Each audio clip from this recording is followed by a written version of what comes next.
Well, if you haven't already subscribed to our channel, then now is the perfect time to do it. All you have to do is press that red button that says subscribe. Press the red button. See? So we are continuing the technique series. Yes. And you are here today. Woohoo! Yay! Which is good because I'm a pretty good technician, but Norman, this is like his passion. Okay, this is not my passion. I'm just like, does it sound good? Does it work? Will you give me a job? Okay, whatever.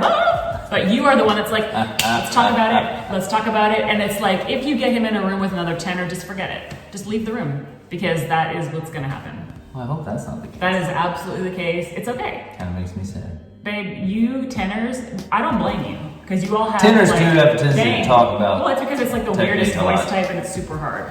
That's another topic.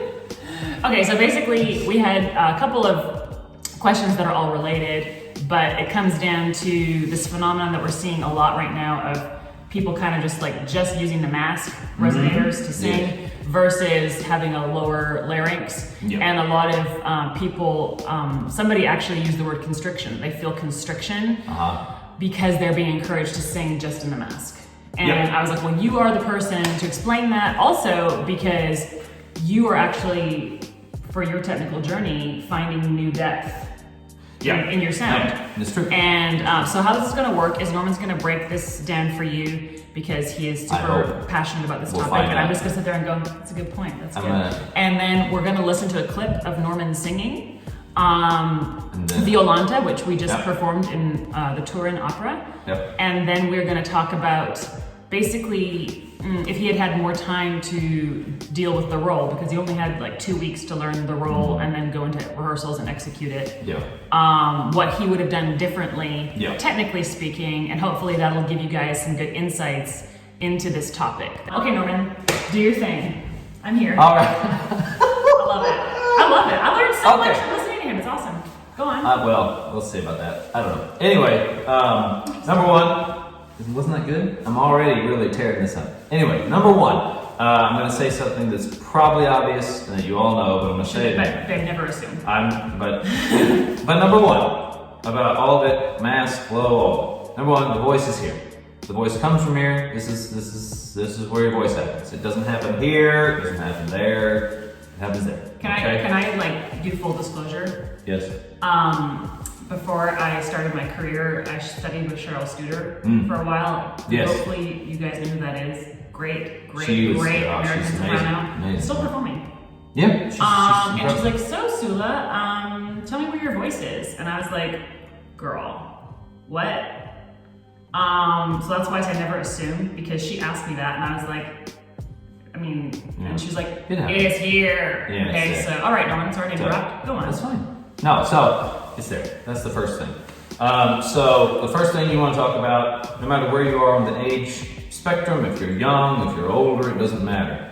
The first thing about all this, mask, low, whatever, is you have to have, it has to be really nice, clean, natural closure. I know a lot of people say, well, singing's like talking. I agree and disagree with that. At the very fundamental level, it can be about that, where you initially kind of have a natural kind of sound. Like the buzz. The buzz. But other than that, then you have to coordinate, okay, how to use my body, all that. Anyway, but the first place to start with the mask or any of this is I have to be, I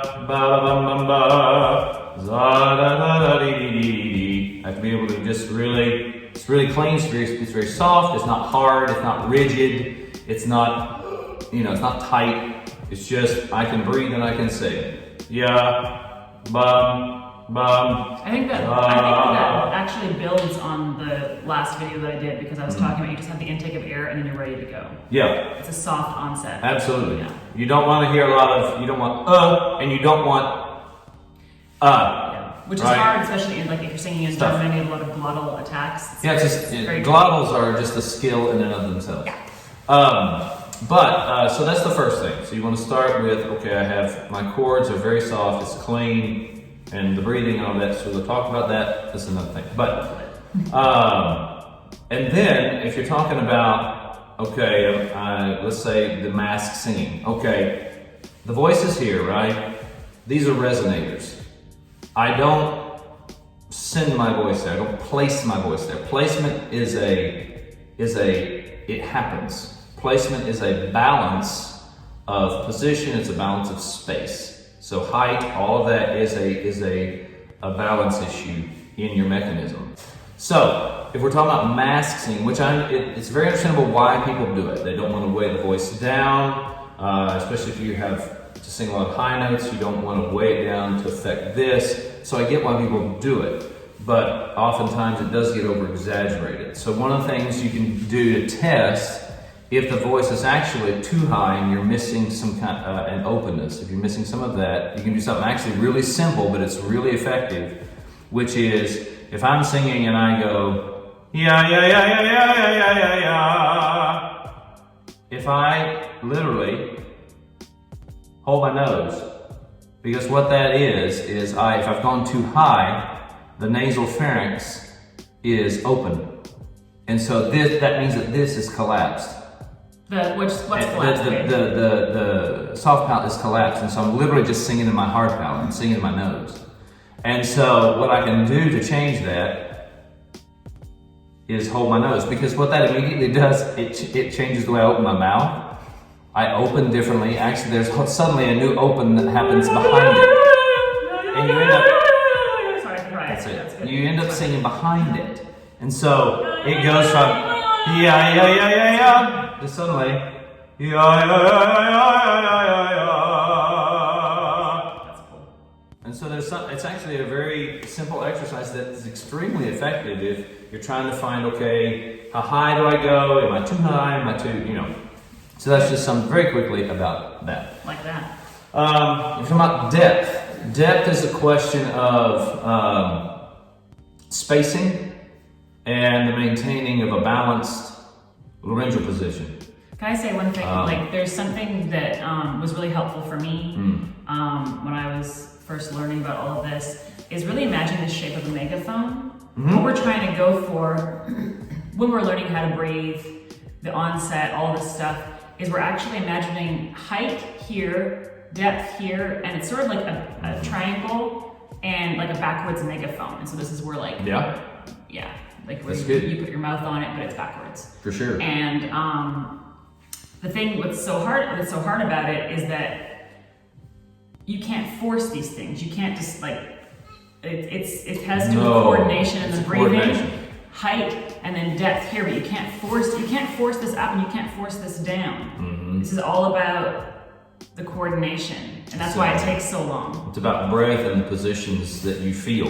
So I wanted to ask, like, why, okay, we know it doesn't feel good necessarily when we're singing up in here all the time, but why do we want to find depth? What does depth do for the sound? Depth brings color in the sound. Yes. Oftentimes, just high singing, it ends up being kind of a monotone color. Yeah. And so what we want is, and this will also just come with age, you want color that's not manipulated.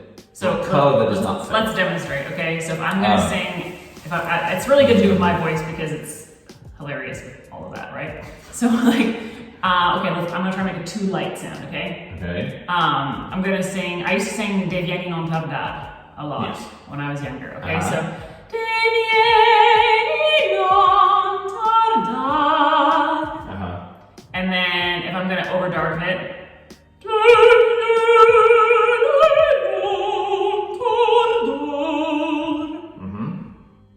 neither of those are what we want.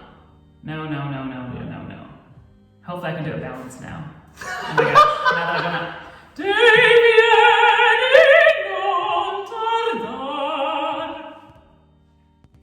Okay. I'm like, I did it right. But it's okay, go on. I just wanted to make sure that those examples were good. Okay.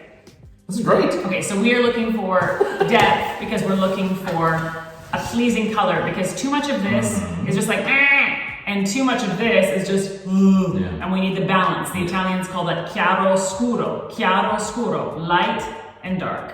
We want the light and the dark, and we want it all the time. Yes. Right.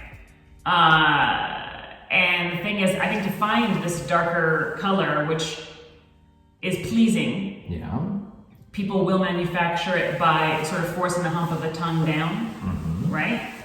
Yes. Yeah. Because that's what I was doing to make that other sound. Yes. But it also has to do, I think, with how we comprehend the language that we're singing in. Would you agree with that? For sure. So I wanted to demonstrate that because we had talked about your aria from Ollanta. Yeah. And that it was literally awesome. But in the future, there are things that you would want to bring into the sound to make the sound even more complete. Right? So this is not about Norman not making an awesome sound, because it is an awesome sound. This is about his voice actually he is accessing new depth and color that he wants to put into the sound.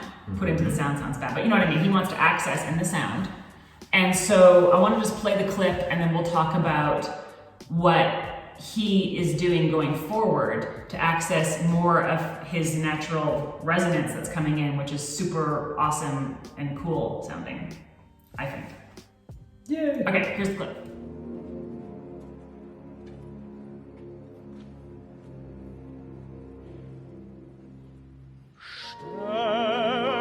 Sterben wollt ich oft, wenn mir mein Leben leer wie Kant erschien. Okay, so talk to us about that. So we've talked about mass singing. Now I want to talk about depth. Yes. Depth comes with spacing. Depth comes with a lower larynx. That's what it sounded like.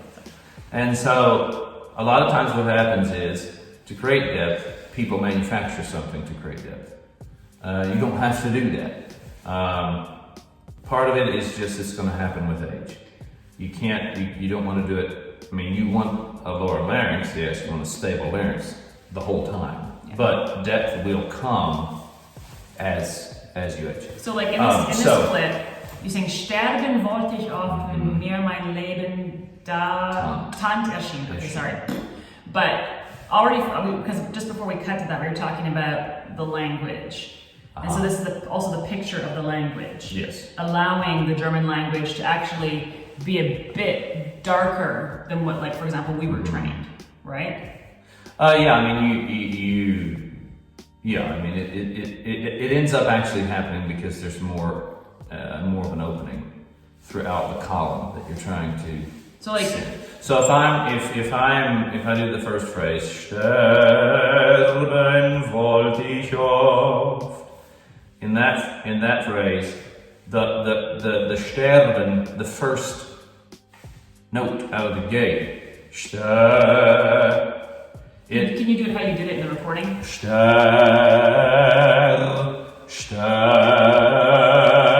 what you're looking for. That's more of what I'm looking for. Yeah. And so basically what that is like we talked about earlier, they have the same closure, so we don't affect that. If the manipulation, what ends up happening when I suppress, when the tongue goes down, when I open my mouth strangely, or it locks, or any of that, what happens is it affects how my chords come together. Yeah. I have to force them together. That's the danger of weight, that's the danger of all of that suppression. It actually holds your chords apart, and so then you have to force them to come together. Right. So the reason that initial natural closure of the chords is so important is because that's actually where you can test it. If I can't just go, ya-da-da, then I'm doing something fake. But what I hear you doing to change this Sterben, for example, why I mentioned the language, is because for you, all of that's already in place. The literal only difference, I think, of what you're doing to go from Sterben to Sterben is you're literally relaxing the A vowel in the German language, which means the tongue shape is slightly different. I don't think it's not quite as high. You're not changing the depth here, you're not changing the chords, you're not changing the air pressure, you're just changing your visualization of the language. Right? At that point, for you, where you are in your technique. Yes. There's something actually very simple you can do so we talked about the mass and singing high and what you can do to test that. There's similar thing you can do to feel kind of if the voice is feeling too heavy, if it's too weighted, if there's not enough airflow moving through the voice. You can sing from an NG position. So that's good. soft palate and your hard palate meet, the hump of your tongue will come and basically touch that. You don't have to force it, it just does it. And what it'll do, because what happens is, immediately, my jaw is open, my molars are apart, and my larynx is low when I breathe.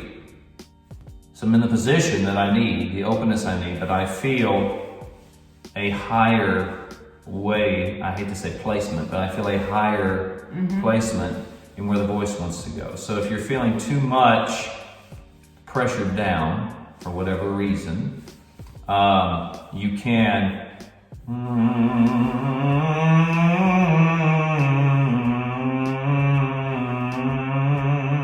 and don't start by going way up high. No. Start in the speaking range, start in the middle of the voice. Don't start going and we learned, we got you talked about the nasal pharynx and turning us off. Yeah. We talked about this, height and depth, chiaroscuro, the NG exercise. Is there anything else that we wanted to cover? I think we got it. I think we got it. I think we got everything. I don't know. You know, it's hard. There's a lot of information. Yes. And so we can't help you guys individually. This is the best way we can help you. Not being with each of you. You know. So you just try this. Do not get frustrated with yourself if it's taking time or it's frustrating that you can't get it right away. It's slow. It's a long process. The body will change. Certain things just get easier in operatic singing as you age. They just do, like finding the depth. And you have to just go with it. Go with it. Try to be cool about it, because otherwise you will make yourself so frustrated. And again, everything we tell you, we're telling you from experience. So we're like, don't do that. It'll just prolong your journey. Right? That is correct. 100%. You're the best. Okay, well, so everybody have a great day. We love you guys. Hope you have a great day. Thank you very much. If you have any other questions, if you have more questions about this that maybe we missed or it wasn't clear enough, just ask us. Maybe we'll answer. Maybe we won't. We probably will, though. We probably will. Don't forget to subscribe. Yep. All right. Thanks. Cool people. If you do, thanks very much. It's very nice of you. Yes. So. And we'll see you next time in the technique series. Bye-bye. What? Boom. Chiaroscuro. Press the button. Now left foot, right foot, now left foot, right foot, now left foot, right foot, now left foot. One hand, two hands, hit your rollie, do your dance, now lean with it, rock with it, lean with it, rock with it.